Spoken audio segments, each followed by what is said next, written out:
नमस्कार, मैं हूं बालकृष्ण थरेजा। आप देख रहे हैं डेली लाइव। आइए शुरुआत करते हैं आज के मुख्य समाचारों की। जंक्शन में कांग्रेस पार्टी की बैठक आयोजित। जिले में 14 नवंबर से 29 नवंबर तक महंगाई के खिलाफ जन जागरण अभियान चलाने का लिया गया निर्णय। राजस्थान में पेट्रोल डीजल पर वेट कम करने की मांग। भारतीय जनता पार्टी कार्यकर्ताओं ने राज्यपाल के नाम का एक ज्ञापन सौंपा अतिरिक्त जिला कलेक्टर को। गांव नंदराम की ढाणी में चल रही राज्य स्तरीय सीनियर बास्केटबॉल प्रतियोगिता का हुआ समापन। जयपुर को पराजित कर भीलवाड़ा की टीम ने ट्रॉफी की अपने नाम। छठ पूजा के तहत टाउन में खरीदारी करने के लिए बाजार में पूर्वांचल वासियों की रही चहल पहल। पशुओं में फैल रही अज्ञात बीमारी से पशुपालकों में भय। रोकथाम के प्रभावी कदम उठाने की मांग को लेकर गौ मित्र मंडल ने मुख्यमंत्री को प्रेषित किया ज्ञापन। और अब समाचार विस्तार से। कांग्रेस पार्टी द्वारा जिले में महंगाई के खिलाफ 14 नवंबर से 29 नवंबर तक जन जागरण अभियान चलाया जाएगा। इस संदर्भ में आज जंक्शन में पार्टी की बैठक का आयोजन किया गया। कांग्रेस पार्टी महंगाई के खिलाफ 14 नवंबर से 29 नवंबर तक जिले में जन जागरण अभियान चलाएगी। अभियान के तहत केंद्र सरकार की जन विरोधी नीतियों, महंगाई व 3 कृषि कानूनों के खिलाफ लोगों को जागरूक किया जाएगा। अभियान की तैयारियों को लेकर मंगलवार को हनुमानगढ़ पहुंची प्रदेश कांग्रेस कमेटी उपाध्यक्ष नसीम अख्तर व प्रदेश सचिव एवं जिला प्रभारी जियाउर रहमान आरिफ ने सर्किट हाउस में जिले भर के कांग्रेस पार्टी कार्यकर्ताओं की बैठक ली। बैठक के बाद बातचीत करते हुए कांग्रेस नेताओं ने बताया कि एआईसीसी और पीसीसी की ओर से पूरे प्रदेश में सदस्यता अभियान की शुरुआत की गई है। 14 नवंबर से 29 नवंबर तक जन जागरण अभियान चलाया जाएगा। 1 नवंबर से सदस्यता अभियान की प्रदेश कांग्रेस कमेटी कार्यालय से शुरुआत हो चुकी है। सदस्यता व जन जागरण अभियान के तहत भी हनुमानगढ़ आए हैं। सदस्यता अभियान व जन जागरण अभियान की शुरुआत ब्लॉक स्तर तक करने के निर्देश पार्टी पदाधिकारियों को दिए गए हैं। इसके साथ ही प्रभात फेरियां भी निकाली जाएंगी। महंगाई के खिलाफ विरोध प्रदर्शन भी किए जाएंगे, क्योंकि महंगाई ने आम आदमी का बजट बिगाड़ दिया है। खाद्य तेलों के दाम आसमान छू रहे हैं। पेट्रोल डीजल के दाम दिनों दिन बढ़ते जा रहे हैं। उन्होंने कहा कि देश का किसान 3 कृषि कानूनों के खिलाफ आंदोलन कर रहा है। आंदोलन के दौरान सैकड़ों किसान अपनी जान गंवा चुके हैं, फिर भी केंद्र सरकार के कानून पर जूं तक नहीं रेंग रही। कांग्रेस पार्टी की मांग है कि केंद्र सरकार 3 कृषि कानूनों को वापस लेकर किसान, मजदूर व व्यापारी को राहत पहुंचाए। उन्होंने कहा कि जन जागरण अभियान ब्लॉक स्तर तक चलाया जाएगा। अभियान के तहत जनता को केंद्र सरकार की जन विरोधी नीतियों, किसानों पर किया जा रही कुठाराघात, महंगाई आदि के बारे में जागरूक किया जाएगा। इस आंदोलन को कार्यकर्ता बूथ लेवल तक भी लेकर जाएंगे। उन्होंने बताया कि सदस्यता अभियान को कैसे गति दी जाए, कैसे अधिक से अधिक लोगों को कांग्रेस पार्टी से जोड़ा जाए, इस पर भी जिले के पार्टी के वर्तमान में पूर्व विधायक, प्रत्याशियों, जिला व ब्लॉक पदाधिकारियों व अग्रिम संगठन के पदाधिकारियों से चर्चा की गई। बैठक में जिला प्रमुख कविता मेघवाल, जिला कांग्रेस कमेटी के पूर्व जिलाध्यक्ष सुरेंद्र दादरी, नगर परिषद सभापति गणेश बंसल, कांग्रेस नेता भूपेंद्र चौधरी, इसाक खान, अश्विनी पारिक, ओम प्रकाश बहादुर, सुरेंद्र गांधी सहित कई कांग्रेस कार्यकर्ता मौजूद रहे। जैसा कि आप सभी को पता है कि आज की जो बैठक है तो महत्वपूर्ण विषयों पर रखी गई है। एक, कांग्रेस पार्टी का सदस्यता अभियान जो कि 1 नवंबर से शुरू हो चुका है और 31 मार्च 2022 तक ये सदस्यता अभियान चलेगा। और दूसरा जो हमारा महंगाई के खिलाफ जो कार्यक्रम जन जागरण अभियान जो कि 14 तारीख से लेकर और 29 तारीख तक शुरू होगा, जो कि बूथ स्तर तक हम लोग इस अभियान को लेके जाएंगे। आज पीसीसी के उपाध्यक्ष हूँ मैं और पीसीसी के सेक्रेटरी और जिला प्रभारी हनुमानगढ़ और गंगानगर जियाउर रहमान दोनों हम लोग आए हैं। प्रदेश कांग्रेस कमेटी द्वारा सदस्यता अभियान की शुरुआत की गई 1 नवंबर से माननीय मुख्यमंत्री जी और प्रदेश अध्यक्ष जी के द्वारा, और जन जागरण अभियान भी चलाया जा रहा है। तो पूरे प्रदेश में सदस्यता अभियान की शुरुआत करने जा रही है कांग्रेस पार्टी, और 1 नवंबर से प्रदेश कांग्रेस कार्यालय से शुरुआत भी होगी। उसके तहत जियाउर रहमान साहब और हम दोनों यहाँ आए हैं कि सदस्यता अभियान और जन जागरण अभियान की शुरुआत हम ब्लॉक लेवल तक करें। और ये जन जागरण का अभियान है ना, ब्लॉक लेवल तक किया जाएगा। और जो केंद्र की जो नीतियाँ हैं, महंगाई है, तो किसानों के प्रति कुठाराघात हितों पर किया जा रहा है, उन सब को लेकर जन जागरण अभियान पूरे प्रदेश भर में ब्लॉक लेवल तक चलाया जाएगा। यहाँ तक कि बूथ लेवल तक हम लोग जाएंगे। और सदस्यता अभियान की शुरुआत भी हम गति कैसे दें, सदस्यता अभियान को ज़्यादा से ज़्यादा कांग्रेस के मेंबरशिप हम कैसे करा सकें, इसी के तहत हमारे विधायकगणों को बुलाया, प्रत्याशियों को, पूर्व विधायकगण और सभी संगठन के सभी पदाधिकारीगण, ब्लॉक के पदाधिकारीगणों को और अग्रिम संगठनों के अध्यक्षों को हमने बुलाया ताकि इसे सदस्यता अभियान को हम गति दे सके और जन जागरण अभियान को हम गांव ढाणी तक जाकर लोगों को जोड़ सके। जितने ज़्यादा से ज़्यादा सदस्यता अभियान कराया जाएगा और हमारा पार्टी के जो निर्देश हैं उसके तहत जितने ज़्यादा सदस्यता अभियान कराया जा सकता है, हमारा प्रयास रहेगा सभी विधानसभा क्षेत्रों से, सभी ब्लॉकों से, सभी बूथों से जन जागरण अभियान के साथ साथ प्रभात फेरियां भी निकाली जाएगी, विरोध प्रदर्शन भी किए जाएंगे। महंगाई के विरोध में जो कृषि के काले कानून केंद्र की सरकार लेकर आई है उसके तहत भी जन जागरण अभियान चलाया जाएगा। महंगाई के खिलाफ तो चलाया जाएगा, महंगाई ने आम गृहिणी की कमर तोड़ कर रख दी। खाद्य तेलों के दाम आसमान को छू रहे हैं, पेट्रोल और गैस के दाम भी बढ़ रहे हैं दिन ब दिन, और यहाँ तक कि किसान हमारा त्रस्त है। हमारे हजारों किसानों की मौत हो चुकी है, आंदोलनरत है, तब भी केंद्र की सरकार पर जो तक नहीं रेंग रही है। देखिए, अखिल भारतीय कांग्रेस कमेटी और राजस्थान प्रदेश कांग्रेस कमेटी के निर्देशानुसार दो प्रमुख अभियान जो शुरू होने वाले हैं। एक में जो सदस्यता अभियान है वो 1 तारीख से शुरू हो गया है, और जो महंगाई के खिलाफ जो 14 तारीख से 29 तारीख तक जन जागरण अभियान हम लोग शुरू करने वाले हैं, उसको लेकर आज सभी जिले के नेताओं की इसमें बैठक रखी गई है। और हम लोग लगातार जनता के बीच में रहकर 2 सप्ताह तक जो आप देख रहे हैं कि देश में किस प्रकार से महंगाई बढ़ रही है, उसको लेकर के हम काम करेंगे।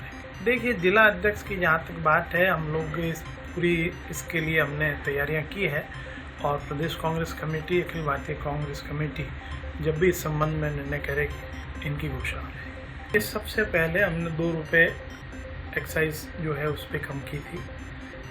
सही कह रहे हैं आप कि आज जो है अन्य राज्यों से, लेकिन अन्य राज्यों की और राजस्थान की तुलना अगर आप करेंगे तो उसमें आपको बहुत सी चीज़ें ध्यान में आएंगी। लेकिन फिर भी हम लोग जो यहाँ की श्रीगंगानगर और हनुमानगढ़ की जनता की जो भावना है वो माननीय अध्यक्ष जी तक और माननीय मुख्यमंत्री जी तक जरूर अवगत कराएंगे।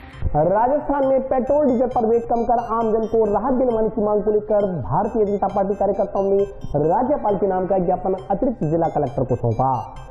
राजस्थान में पेट्रोल डीजल पर वेट व सेस कम कर आमजन को राहत दिलाने की मांग को लेकर भारतीय जनता पार्टी के कार्यकर्ताओं ने मंगलवार को पूर्व मंत्री डॉक्टर राम प्रताप पैट, जिलाध्यक्ष बलबीर बिश्नोई के नेतृत्व में राज्यपाल के नाम का ज्ञापन अतिरिक्त जिला कलेक्टर को सौंपा। इस मौके पर पूर्व मंत्री डॉक्टर राम प्रताप ने कहा कि राजस्थान में वेट और सेस की बढ़ी हुई दरों के कारण बुरा हाल है। आज भारत में राजस्थान ऐसा पहला राज्य है जहाँ पेट्रोल डीजल की दरें सबसे अधिक है, जबकि सबसे कम दरें पड़ोसी राज्य पंजाब में है। इससे किसान, व्यापारी व आम आदमी का भारी नुकसान हो रहा है। राजस्थान में सीमावर्ती क्षेत्र में संचालित पेट्रोल पंप ड्राई पड़े हैं। महंगे दामों के कारण उससे पेट्रोल डीजल कोई नहीं खरीद रहा। वेट की दरें घटाने की मांग राज्य सरकार से ज्ञापन के जरिए की गई है। मुख्यमंत्री की ओर से केंद्र सरकार से वेट की दरें कम करने की बात कहने के मुद्दे पर डॉक्टर राम प्रताप ने कहा कि प्रदेश के मुख्यमंत्री अशोक गहलोत के लिए कोई अलग से कानून तो बन नहीं सकता। 22 राज्य है जिन्होंने वेट की दरें कम की हैं, वे मूर्ख नहीं है, यह तो राज्य सरकार का बहाना है। उन्होंने कहा कि कोरोना काल में कोरोना की वजह से बढ़ाया गया टैक्स भी कम नहीं किया गया है। वहीं भाजपा जिलाध्यक्ष बलबीर बिश्नोई ने कहा कि डीजल पेट्रोल की दरें बढ़ने से आम जन त्रस्त है, इससे महंगाई भी बढ़ रही है। इसको ध्यान में रखते हुए प्रधानमंत्री ने पेट्रोल पर 10 रुपए और डीजल पर 5 रुपए एक्साइज ड्यूटी कम कर जनता को राहत दी है। उन्होंने कहा कि राजस्थान को छोड़कर देश का प्रत्येक राज्य वेट और सेस कम कर रहा है। उन्होंने कहा कि राज्य सरकार ने कोरोना काल में कोरोना का बहाना बनाकर जनता पर अतिरिक्त बोझ डाल दिया, जबकि जरूरतमंद को अन्न मिला तो केंद्र सरकार के कारण मिला। वैक्सीनेशन हुआ तो भी केंद्र सरकार की वजह से हुआ। इसलिए उनकी राज्य सरकार से मांग है कि किसान, व्यापारी, आमजन व पेट्रोल पंप संचालकों को राहत देने के लिए डीजल पर 10 रुपए और पेट्रोल पर 5 रुपए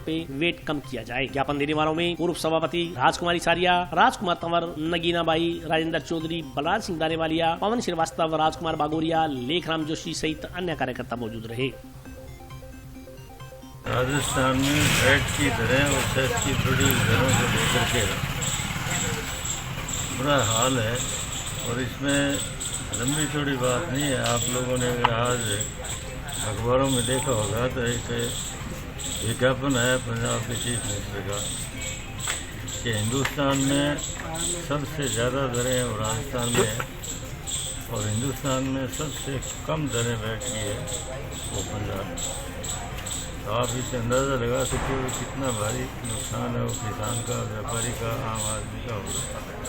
और बॉर्डर पर जितने भी हमारे पेट्रोल पंप हैं वो बिल्कुल ड्राई पड़े हैं, क्योंकि उनसे कोई लेता ही नहीं है इसे ना। तो उसी को लेकर के बैठ की तरह बता रहे हैं इसके बारे में। क्या अकेले कोई ऐसा कह लो साहब के लिए तो कोई अलग से कानून बन नहीं सकता। 22 आदमी 22 स्टेट्स ने जिन्होंने कम किया वो कोई मुल्क नहीं। तो ये तो एक बहाने हैं इस तरीके से इसको लिंगर ऑन करने का आगे और कोई कारण नहीं। कोई अगर शंका होता तो हम भी उनको सेवा की। कोरोना काल में जो आपने कोरोना की वजह से जो टैक्स बढ़ाया था वो ही कम नहीं किया, तो उससे दूसरों से किस तरीके से मुकाबला। आज भारतीय जनता पार्टी जिला हनुमानगढ़ ने हमारे पार्टी के वरिष्ठ नेता और पूर्व कैबिनेट मंत्री डॉक्टर राम प्रताप जी के नेतृत्व में जरिए जिला कलेक्टर हमने आज ज्ञापन दिया है राज्य सरकार को कि जब सबसे पहले तो मैं आदरणीय प्रधानमंत्री जी का आपके माध्यम से आभार प्रकट करता हूं कि डीजल और पेट्रोल की जो दरें बढ़ी थी और उससे आमदन त्रस्त था, महंगाई भी उससे बढ़ रही थी, तो उसके लिए उन्होंने पेट्रोल पर 10 रुपये और डीजल पर 5 रुपये एक्साइज ड्यूटी कम करके जो जनता को राहत दी है उसके लिए मैं उनको धन्यवाद ज्ञापित करता हूँ। और आज जो हमारा ज्ञापन देने का उद्देश्य है कि प्रत्येक राज्य वेट और सेस कम कर रहा है, तो हम राज्य सरकार से भी मांग करते हैं कि जनता को राहत देने के लिए, किसान को राहत देने के लिए, व्यापारी को राहत देने के लिए, आमजन को राहत देने के लिए और हमारे जो दोनों जिलों के जो बॉर्डर पर सैकड़ों के करीब जो पेट्रोल पंप है उनको भी राहत देने के लिए इस पर सेस है जो घटाया जाए। और जो कम से कम कोरोना काल में कोरोना का बहाना लेकर, हालांकि राज्य सरकार ने कोरोना में क्योंकि जो गरीब को अन्न मिला वो केंद्र सरकार की सहायता थी, वैक्सीनेशन हुआ तो केंद्र सरकार की तरफ से हुआ, तो इन्होंने किस बहाने से जनता पर ये इतना बड़ा टैक्स लाद कर जनता को जनता पर अतिरिक्त भार डाला। तो हम सब मांग करते हैं, भारतीय जनता पार्टी मांग करती है कि तुरंत डीजल पर 10 रुपये और पेट्रोल पर 5 रुपये इसका सेस घटाकर अन्य राज्यों के पंजाब और हरियाणा के बराबर डीजल और पेट्रोल का दरें तय करके, जिससे हमारे पेट्रोल पंप है सीमावर्ती जिले में दोनों में उनको भी राहत मिले। और सरकार को मेरा ऐसा मानना है कि इन सेस और वेट कम करने से जब हमारे दोनों जिलों में इन पेट्रोल पंपों पर बिक्री ज़्यादा होगी तो इसका लाभ भी राज्य सरकार को मिलेगा। खुलकर किया आपकी जानकारी में नहीं, जब पेट्रोल डीलर्स यहाँ इकट्ठे हुए कलेक्टर साहब के पास तो माननीय डॉक्टर राम प्रताप जी और हम सब लोग उस बैठक में आए और हम सब ने ये मांग की थी खुलकर न आने की। कहीं भारतीय जनता पार्टी में किंतु परंतु की कोई बात नहीं होती, जो जिस मुद्दे का हम समर्थन करते हैं उसका खुलकर करते हैं और खुलकर ही हमने किया है। मंगलवार को छठ पूजा महोत्सव को लेकर खरीदारी करने के लिए शहर में पूर्वांचल वासियों की भीड़ देखी गई। लोगों ने बाजारों से फल, वस्त्र सहित पूजन सामग्री की खरीदारी की। 4 दिवसीय महापर्व डाला छठ पूजा महोत्सव के दूसरे दिन मंगलवार को खरना हुआ। व्रत रखने वालों का 36 घंटे का उपवास शुरू हो गया। दोपहर बाद मिट्टी के चूल्हे पर दूध, कच्चे चावल और गुड़ से खीर और गेहूं की रोटी तैयार की गई। इस दौरान घर के सभी सदस्यों ने व्रत रखने वालों के चरण स्पर्श कर आशीर्वाद लिया। दिन भर व्रत रखकर व्रतियों ने विधि विधान से पूजा अर्चना की और भगवान सूर्य की उपासना की। व्रत रखने वालों ने भगवान सूर्य से घर परिवार की उन्नति के लिए कामना की। इसी के साथ पूर्वांचल वासियों ने छोटी छठ को लेकर तैयारियां शुरू कर दी हैं। महिलाओं ने प्रसाद में गुड़ और चावल की खीर के साथ खजूर आदि बनाया। पूर्वांचल वासियों ने खरना के दिन प्रसाद ग्रहण कर व्रत आरंभ किया। छठ पूजा महोत्सव के तीसरे दिन बुधवार को पूर्वांचल वासी अस्तांचल सूर्य को अर्घ्य देंगे। मंगलवार को छठ महोत्सव को लेकर खरीदारी करने के लिए शहर में पूर्वांचल वासियों की भीड़ उमड़ी देखी गई। लोगों ने बाजार से गेहूं, सूप, दौरा व फल, वस्त्र सहित फल व पूजन सामग्रियों की खरीदारी की। टाउन बाजार में पुलिस थाना के नजदीक खरीदारी के लिए भीड़ उमड़ती रही। बाजार में छठ पर्व के दौरान प्रयोग में लाए जाने वाले सामानों जैसे पान का पत्ता, सुपारी, कच्चा केला, शकरकंद, सिंदूर, नारियल, कच्ची हल्दी, कच्चा अदरक व मूली सहित सभी सामानों की जमकर खरीदारी हुई। मिट्टी के बर्तनों, कलशों, दिया, ढकनी तथा अन्य सामान की बिक्री भी खूब हुई। पर्व होता है, नहा धो के छठ माता के सुबह शाम के रख देना, सुबह का रख देना, नहा धो के खड़ा होना, और क्या बताए। अपना बाल बच्चा ले हाँ, उपवास रखे, उपवास होकर सामान खरीदते हैं। खरना आज उपवास रखा है हमने, आज खरना है हमारा, आज भी है, कल हम छठ पे जाएंगे। हमारा मनोकामना पूर्ण होती है, छठ मैया करती है, इसलिए हम व्रत करते हैं, साल में एक बार आते हैं, सुख शांति के लिए। छठी मैया सबको ही आशीर्वाद दे, बोले हाँ जी, बहुत महिमा है उनकी, ये सूर्य भगवान का। सर काम बाजार में बहुत अच्छा है, और छठ पर्व के सिलसिले में जो अपने मार्केट में सामान लोगों ने बहुत दूर दूर से लाए हैं, जिसकी वजह से रौनक बहुत है। महिलाओं में भी मार्केट में अच्छा उत्साह है अपने पर्व को लेकर के।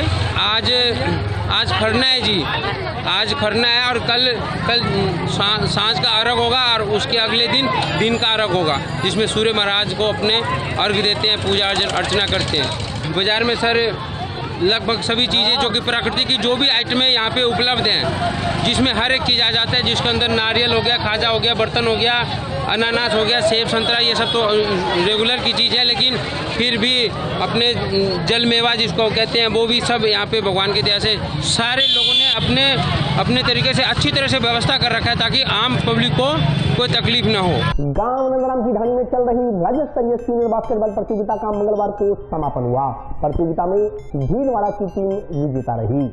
गांव नंदराम की ढाणी में पिछले 4 दिनों से चल रही राज्य स्तरीय सीनियर बास्केटबॉल प्रतियोगिता का समापन मंगलवार को किया गया। फाइनल कार्यक्रम के मुख्य अतिथि जिला कलेक्टर व पुलिस अधीक्षक श्रीमती प्रीति जैन थे। इस दौरान विजेता खिलाड़ियों को दोनों अतिथियों ने ट्रॉफी व प्रशस्ति पत्र देकर सम्मानित किया। इस मौके पर बोलते हुए जिला कलेक्टर नटमल डिडेल ने कहा कि यह अत्यंत ही हर्ष का विषय है कि छोटे से गाँव नंदराम की ढाणी में इतनी बड़ी प्रतियोगिता का आयोजन किया गया। उन्होंने कहा कि जिले में प्रतिभाओं की कमी नहीं है, खेलों के क्षेत्र में दिशा काफी आगे है। उन्होंने विद्यार्थियों को पढ़ाई के साथ साथ खेलों में भी भाग लेने का आह्वान करते हुए कहा कि खेलों में भाग लेने से शारीरिक स्वास्थ्य बना रहता है, इससे पढ़ाई में भी खूब सफलता मिलती है। इससे पूर्व दोनों अतिथियों ने खिलाड़ियों का परिचय प्राप्त किया। ये हनुमानगढ़ जिले के लिए गौरव की बात है कि सीनियर वर्ग में बास्केटबॉल की राज्य स्तरीय प्रतियोगिता को आयोजन करवाने का मौका मिला, और इससे भी बड़ी बात है कि एक नंदराम की ढाणी पंचायत गुरुसर में इसका आयोजन हुआ। यहाँ के सरपंच साहब ने, जनप्रतिनिधियों ने, जिला स्तरीय बास्केटबॉल एसोसिएशन ने और जो राज्य स्तरीय पदाधिकारी गण हैं, उन्होंने इस प्रतियोगिता को सफलतापूर्वक संपन्न कराने में अपना महत्वपूर्ण योगदान दिया। स्काउट के बच्चों ने भी बहुत सक्रिय भागीदारी निभाई, और मैं समझता हूँ कि माननीय मुख्यमंत्री जी ने जो बजट में घोषणा की है कि ग्रामीण स्तर पर ओलंपिक खेलों का आयोजन करवाया जाएगा, अपने जिले में 41,000 से भी अधिक खिलाड़ियों ने इसमें अपना नामांकन करवाया है, रजिस्ट्रेशन करवाया है, और मैं समझता हूँ कि इससे ग्रामीण स्तर की प्रतिभाओं को भी एक राज्य स्तर और उससे भी उच्च स्तर पर अपना प्रदर्शन करने का मौका मिलेगा। इस प्रतियोगिता में भी अंतर्राष्ट्रीय स्तर पर खेले हुए खिलाड़ियों ने भाग लिया, उससे हम यही सीख सकते हैं कि अन्य जो ग्रामीण स्तर की प्रतियोगिताएं हो रही है, उनमें खिलाड़ियों को और अच्छा करने का मौका मिले। मैं सभी खिलाड़ियों को जो बेहतरीन प्रदर्शन किया है उसके लिए बधाई और शुभकामनाएं देता हूं। और अभी वक्त है ब्रेक का, हाजिर होता हूँ छोटे से ब्रेक के बाद।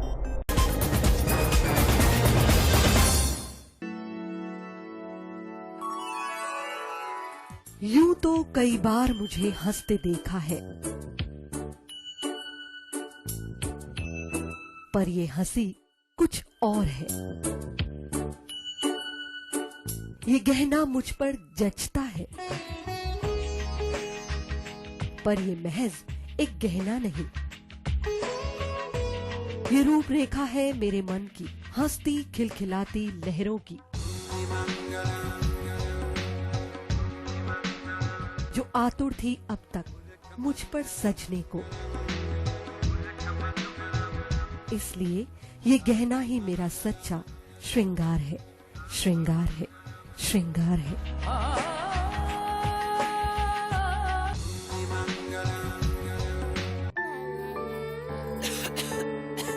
दीदी ये देखो,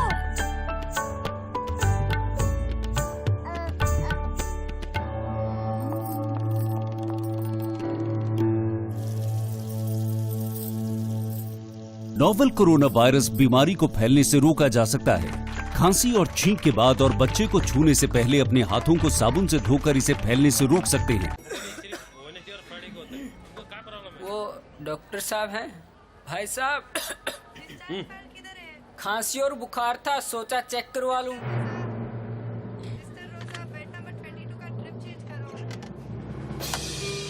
नोवेल कोरोना वायरस बीमारी को फैलने से रोका जा सकता है।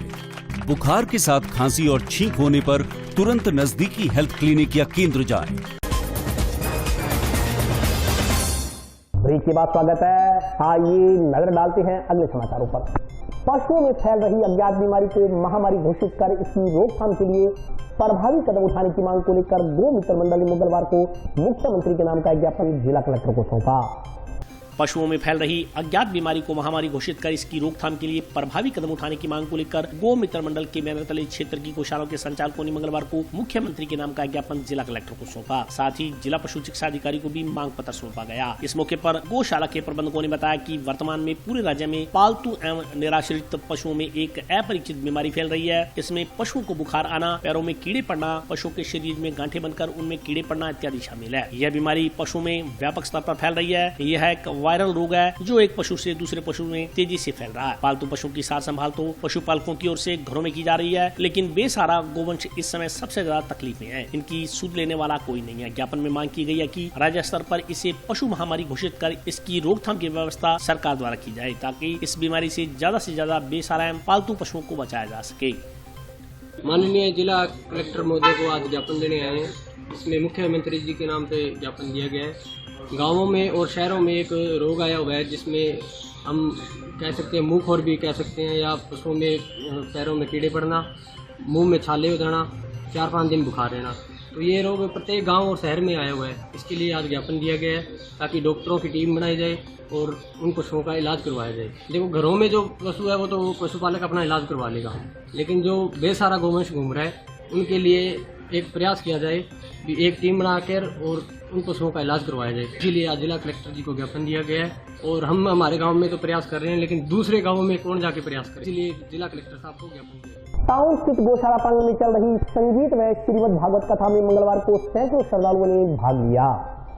टाउन स्थित गौशाला प्रांगण में चल रही श्रीमद् भागवत संगीतमय कथा मंगलवार को दूसरे दिन भी जारी रही। इस संदर्भ में जानकारी देते हुए आयोजकों ने बताया कि कथावाचक श्री विज्ञानानंद महाराज द्वारा श्रीमद् भागवत कथा का वाचन कर श्रद्धालुओं को कल्याण का मार्ग दिखाया जा रहा है। मंगलवार को संगीतमय कथा में सैकड़ों की संख्या में श्रद्धालु उपस्थित रहे। आयोजकों ने बताया कि 8 तारीख को आरंभ हुई कथा 15 नवम्बर सोमवार प्रातः 9 बजे सम्पन्न होगी। इस दौरान कथा की पूर्णाहुति भंडारे के साथ की जाएगी।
गौशाला स्मृति प्रांगण में हमारे गुरुदेव महामलेश्वर स्वामी श्री विज्ञानानंद सरस्वती जी द्वारा श्री भागवत महापुराण का आयोजन किया गया है, जिसका आज दूसरा दिन है।